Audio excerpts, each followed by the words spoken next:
Hello అందరికీ ఈరోజు మనం చేయబోయే నట్షెల్ గుట్కా అదే మట్కా. ఫస్ట్ హాఫ్లో హైప్ లేపి సెకండ్ హాఫ్లో అడ్డంగా పొడుగుపెట్టాడు డైరెక్టర్. వరుణ్ తేజ్ యాక్టింగ్లో పేరు పెట్టడానికి ఏం లేదు, కానీ ఎందుకో అసలు టైం కలిసి రావట్లేదు ఆయనకి. ఈ సినిమా ఎంత వింతగా ఉంటుంది అంటే మట్కా గురించి సినిమా తీసి అసలు మట్కా గురించే సరిగ్గా చెప్పలేదు. హీరో జీరో నుండి స్టార్ట్ అయ్యి ఒక స్టేజ్కి ఎదగడం వరకు బాగానే ఉంది, కానీ ఒక్కసారిగా కెరీర్లో డ్రాస్టిక్ చేంజ్ వచ్చేసి ఇంకా కంప్లీట్గా ఎదిగిపోతాడు. అదే సరిగ్గా ఎక్స్ప్లోర్ చేయలేదు మూవీలో.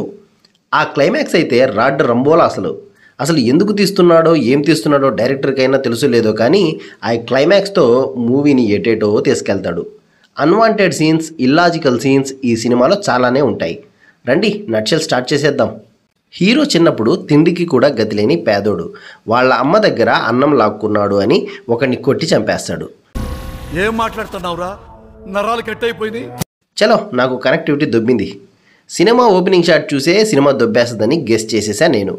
ఇంకా మర్డర్ చేశాడు కాబట్టి చిన్నప్పుడే జైల్లో పడేసి గొడ్డలు తీసి కొడతాడు ఈ పోలీస్ అంకుల్. వీడు 2 నిబ్బా డైలాగులు చెప్పేసరికి ఈ అంకుల్కి వీడిలో ఏం కనపడిందో తెలియదు, కానీ వీడిని పెట్టి గేమ్ ఆడతాడు. గేమ్ ఏంటంటే జైల్లో కుస్తీ పోటీలు ఇలాంటివి ఏర్పాటు చేస్తారు. 2 ఫైటర్స్ మీద బెట్టింగ్ వేస్తూ బలిసినోళ్ళు దీన్ని క్యాష్ చేసుకుంటారు. అలా మన పోలీస్ అంకుల్ ఈ బొడ్డోడి మీద బెట్టింగ్ వేసి డబ్బులు సంపాదిస్తాడు. మన హీరో ఎవరితో ఫైట్ చేసినా కూడా ఈజీగా గెలిచేవాడు. ఈ పోలీస్ అంకుల్కి ఫుల్ డబ్బులు. ఇంకా ఈ పోలీస్ అంకుల్కి బొక్కెట్టడానికి హీరో జైలు నుండి రిలీజ్ అయిపోతాడు. పిల్లనిబ్బాగాడు కాస్త పెద్దోడయ్యాక జైలు నుండి రిలీజ్ అయ్యి ఇంటికి వెళ్తాడు. ఇంట్లో వాళ్ళు ఏదైనా పని చూసుకోరా బేవర్సనా కొడక అంటే పోయి బస్తాలు మోసే పని చూసుకుంటాడు. వచ్చిన ఫస్ట్ శాలరీతో అమ్మకి చీర కొనిచ్చి వచ్చిన ఫస్ట్ శాలరీతో రెడ్ లైట్ ఏరియాకి పోతాడు. తప్పుగా ఆలోచించకండి, హీరో వాళ్ళ అన్నకి తోడుగా వెళ్తాడు అంతే. అయినా అక్కడికి ఎవడరా తోడు తీసుకెళ్లేది?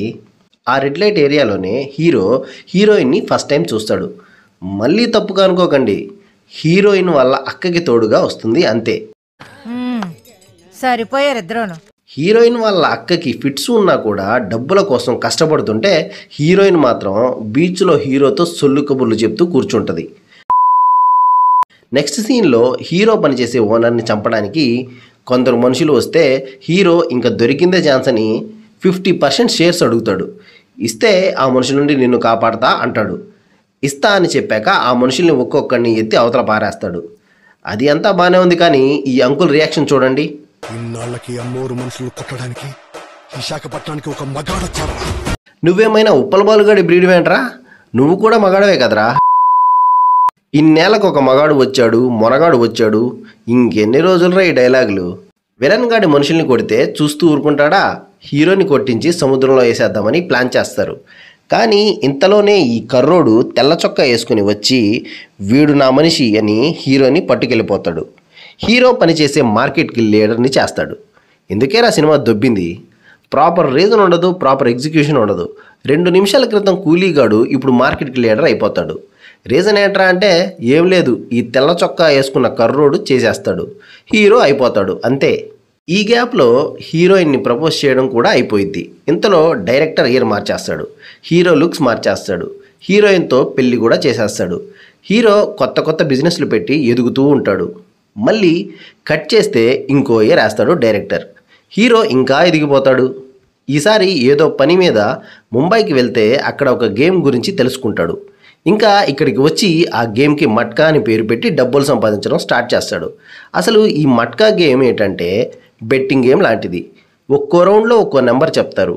ఈసారి ఏ నెంబర్ వస్తుందో గెస్ చేసి ఆ నెంబర్ మీద బెట్ వేయడమే ఈ గేమ్. ఒకవేళ మనం గెస్ చేసిన నెంబరే వస్తే డబ్బులు అవుతాయి, లేకపోతే పెట్టిన డబ్బులు లాస్ అవుతాయి. 1975కి దేశం మొత్తం జనాలు ఈ గేమ్కి అలవాటు పడిపోతారు. సెంట్రల్ లెవెల్లో ఈ ఇష్యూ అయిపోతుంది. దీన్ని ఆపడానికి పెద్ద ఇన్వెస్టిగేషన్లు చేస్తారు. హీరో క్రియేట్ చేసిన ఈ మట్కా గేమ్ వల్ల చాలామంది అడిక్ట్ అయిపోయి బెట్టింగ్లో ఓడిపోయి సూసైడ్ చేసుకుంటారు. అలా కొంతమంది హీరో ఇంటి మీద అటాక్ చేస్తారు. హీరో వాళ్ళమ్మ, హీరోయిన్ చనిపోతారు. మర్చిపోయా, ఈ సినిమాలో నోరా ఫతేహి కూడా ఉంది. ఆమె ఈ సినిమాలో ఉన్నా లేకున్నా ఒకటే. ఇంకా మన వీడియోలో ఎందుకని లేపేశా. అది వదిలేస్తే ఇండియాలో అన్ని డిస్ట్రిక్ట్లో హీరో బీటర్స్ని పెడతాడు. ఆ బీటర్స్కే మట్కా నెంబర్ వస్తుంది. వాళ్ళ నుండి డిస్ట్రిక్ట్ మొత్తం ఆ నెంబర్ వెళ్తుంది. ఆ బీటర్స్కి ఒకడికి ఇంకొకడు తెలియదంట, కానీ వాళ్ళ పిల్లలందరూ ఒకే స్కూల్లో చదువుతారంట. ఆ స్కూల్ మన హీరోదే అంట. ఈ బీటర్స్ ఎవడైనా మట్కా గురించి కానీ హీరో గురించి కానీ లీక్ చేస్తే వాళ్ళ పిల్లల్ని చంపేస్తా అని బెదిరిస్తాడంట మన హీరో. ఒరే మరి పిల్లలు లేని వాళ్ళు ఎలారా? అయినా నీ పిల్లల్ని లేపేస్తా అని వార్నింగ్ ఇస్తే సరిపోదేంట్రా? వాళ్ళ కోసం స్కూల్స్ కట్టి వాళ్ళ పిల్లల్ని స్కూల్స్లో జాయిన్ చేసి ఫుడ్ పెట్టి చదువు చెప్పించి వార్నింగ్ ఇవ్వడం. ఇది ఇలా ఉంచితే ఈ పెద్ద మనిషి తెలుసుగా, అదే హీరోని ఎదిగేలా చేసిన తెల్ల చొక్కా వేసుకున్న కర్రోడు. నేను అబ్జర్వ్ చేసింది ఏంటంటే ఈయన మరీ అంత కర్రీగా ఏం లేడని. జపాన్ వాళ్ళు అక్కడ ఏవేవో కనిపెడుతుంటే ఈ ఎదవేం కనిపెట్టుకొచ్చాడు చూడు. ఈ పెద్ద మనిషి ఫ్యాక్టరీస్లోనే హీరో మట్కాలో సంపాదించిన డబ్బు మొత్తం దాచిపెడతాడు. దాచుకుంటే దాచుకున్నాడు కానీ ఈ పెద్ద మనిషికి చెప్పాలిగా. అందుకే ఈయనకి తెలియకుండా ఇంత చేశాడని రివెంజ్గా ఆ డబ్బు మొత్తం పోలీసులకి పట్టిస్తాడు. పోలీసులు హీరో కోసం వెతుకుతూ ఉంటారు. హీరో తప్పించుకుని వెళ్ళిపోతాడు. హీరో వాళ్ళ కూతురు అడుగుతుంది ఈ మట్కా ఇవన్నీ ఆపేయని. అప్పుడు హీరో నీకొక మేకపిల్ల కథ చెప్పాలి. మేకపిల్ల కథ అని చెప్పి ఆడియన్స్ని గొర్రె పిల్లల్ని చేసావు కదా బ్రో. ఎంత స్కిప్ చేసినా స్కిప్ అవని సీన్ ఇది. ఏదో చిన్న స్టోరీ చెప్పి వదిలేస్తాడు అనుకుంటే సోషల్ బుక్లో హిస్టరీ క్లాస్ పీకినట్టు పీకుతాడు. ఈ కథ చెప్పే సీనే 6 నిమిషాలు ఉంటుంది. ఓటీటీలో చూశాను కాబట్టి సరిపోయింది. థియేటర్లో చూసుంటే ఏమైపోయేవాడినో ఈ సీన్కి. థియేటర్లో ఆడియన్స్ ఈ సీన్ వచ్చినప్పుడు వాష్రూమ్కి వెళ్ళి అలా ఒక సిగరెట్ కొట్టి అలానే తినడానికి స్నాక్స్ తెచ్చుకుని రిటర్న్ సీట్లో వచ్చి కూర్చున్నా కూడా ఈ సీన్ అయిపోదు. దానికి తోడు ఈ సావుడప్పు మ్యూజిక్ ఒకటి. 5 స్టార్ హోటల్స్లో పుణ్యానికి డబ్బులు దొబ్బి ఏదో లిరిక్స్ లేని వెస్టర్న్ మ్యూజిక్ని స్లో ట్యూన్లో పెట్టి తినడం పక్కన పెట్టి నిద్రపోవాలనిపించే రేంజ్ మ్యూజిక్ ఇచ్చాడు మ్యూజిక్ డైరెక్టర్ ఈ సీన్లో. ఆ చెప్పే స్టోరీ అయినా బాగుందా అంటే ఏమో నాకు కూడా తెలీదు, స్కిప్ చేసేసాను నేను. హీరోని పోలీసులు పట్టుకునే వరకు ఆగాలిగా ఈ పెద్ద మనిషి. ఈ తెల్ల చొక్కా వాడు ఇంకో విలన్తో కలిసి మనుషుల్ని పెట్టించి హీరో వాళ్ళ కూతురిని కిడ్నాప్ చేయిస్తాడు. కిడ్నాప్ చేసిన వాళ్ళు మూసుకొని కూర్చోకుండా ఆర్కెస్ట్రా పెట్టుకుని డ్యాన్స్ వేస్తారు. ఆ పాట బాగాలేదు, వాళ్ళ డ్యాన్స్ అసలు బాగాలేదు. అసలు ఈ సీన్కి థియేటర్స్లో జనాలే లేరు. నేను స్కిప్ చేసిన రెండో సీన్ ఇది. ఇంకా కూతుర్ని కిడ్నాప్ చేశాక హీరో వస్తాడు. ఆ మనుషులకు డబ్బులు ఇస్తే వాళ్ళు హీరో కూతురిని వదిలేస్తారు. హీరో వాళ్ళతో తనని చంపేశా అని ఈ తెల్ల చొక్కా వాడితో చెప్పమంటాడు. వాళ్ళు అలా ఫోన్ చేసి చెప్పేశాక హీరోగాడు మెంటల్ నాగుడు గన్ను తీసుకొచ్చి ఈ గ్యాంగ్ మొత్తాన్ని లేపేస్తాడు. ఎందుకురా అంటే ఎవడికి తెలీదు. పోనీ ఈ సీన్ అయినా సిన్సియర్గా తీశారంటే అది లేదు. ఇక్కడ హీరో గన్తో అందరినీ షూట్ చేస్తుంటే బ్యాక్గ్రౌండ్లో ఐటమ్ సాంగ్ వస్తూ ఉంటుంది. ఎందుకు వస్తుందంటే ఎవడికి తెలీదు. ఈ ఆంటీ ఎవరో అసలు తెలీదు. నేను స్కిప్ చేసిన మూడో సీన్ ఇది.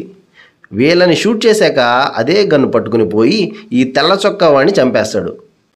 మరి ఈ మాత్రం దానికి నువ్వు చనిపోయినట్టు వాడికి ఎందుకు చెప్పించావురా? లాజిక్ లేదు, బొక్క లేదు. ఇంత చేసి మళ్ళీ క్రికెట్ బెట్టింగ్ బిజినెస్ చేస్తా అని చెప్పి సముద్రంలోకి వెళ్ళిపోతాడు. ఈ సినిమా తీసినోడికి దోల ఎక్కువ, చూసినోడికి ఓపిక ఎక్కువ, స్కిప్ చేసినోడికి బుర్ర ఎక్కువ. అంతే అండి ఈ సినిమా గురించి. ఇంతకంటే ఏం మాట్లాడగలం. నేను మీ అభిషేక్, సైనింగ్ ఆఫ్.